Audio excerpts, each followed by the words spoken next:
Nasangkot po or nasali ang mga sundalo natin sa ginawang operasyon ng ICC investigators sa Pilipinas. Unang dumating ang mga ICC investigators sa Pilipinas noong December of 2023.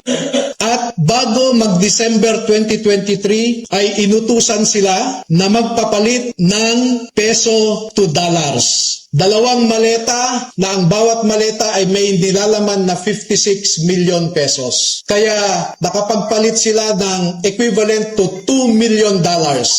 At ang sabi ng mga executive assistants ni Ginoong Saldico ay pinaghahandaan daw nila ang pagdating ng foreigners. At kalaunan ay nakilala ng mga ito na ang foreigners na binabanggit ay mga ICC investigators.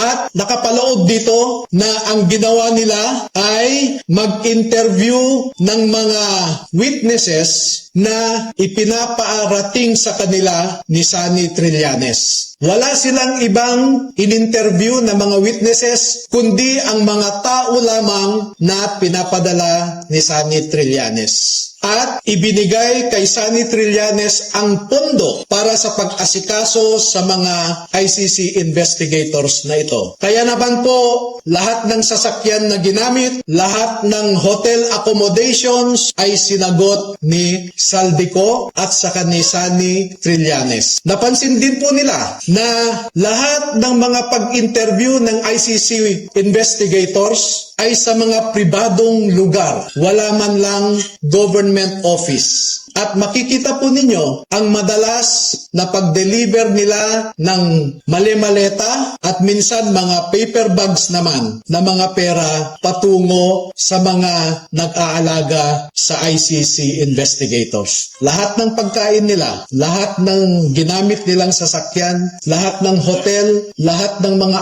condominium units ay sinagot ng grupo ni Sunny Trillanes at saka ni Saldico.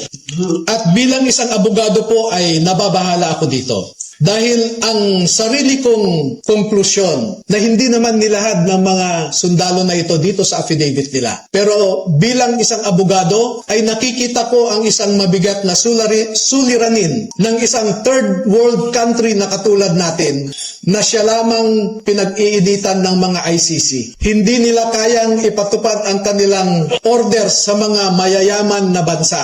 Tanging third world countries lang. At ito ang aking obserbasyon. Una, ang ICC investigators did not conduct a bona fide investigation in the Philippines because they only interviewed people sent to them by Sunny Trillanes. Nakapasok din sila sa bilibid prisons para kausapin ang tatlong nasentensyahan sa pagpatay kay Kian de los Santos. Meron din silang kinausap na mga di umano ay EJK victims' families sa bahay Kalinga ni Father Flavie Villanueva. At lahat ng gastos ni Father Flavie Villanueva ay sagot ni Saldico. Number 2, dahil December 2023 lang unang pumunta ang ICC investigators sa Pilipinas, ay hindi nakakaduda that the ICC investigators manufactured the existence of ICC jurisdiction in the Philippines because the residual jurisdiction of ICC ended in March of 2019 or 1 year after the Philippines deposited its articles of withdrawal in the United Nations. Number 4, the ICC investigators themselves committed graft and corruption. Dahil bakit hinayaan nilang lahat ng sasakyan, lahat ng pagkain, lahat ng accommodations nila ay sinagot ng mga tao na kilala naman nila na kalaban ng kanilang iniimbestigahan. At panglima, ang mandato ng ICC ay di umano protektahan ang human rights ng mga tao. Pero bakit hindi sila nagbigay o nirespeto ang human rights ng isang tao na kanilang iniimbestigahan sa pamamagitan sana ng pag-imbestiga ng mga ibang tao na hindi pinapadala ni Sunny Trillanes So yan po ang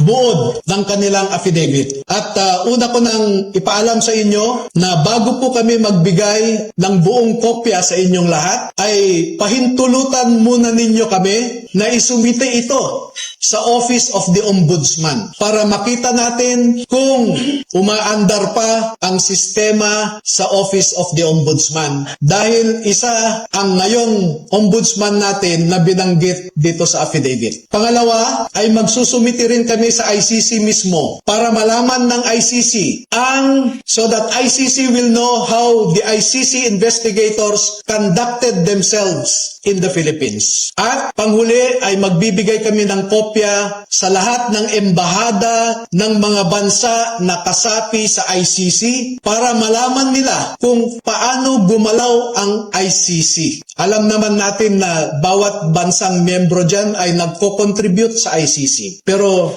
katulad ng kino-contribute nila, ang mga litrato na naipakita ko sa inyo ay makikita ninyo kung saan pumupunta ang ating mga buwis. Now you know where our taxes go.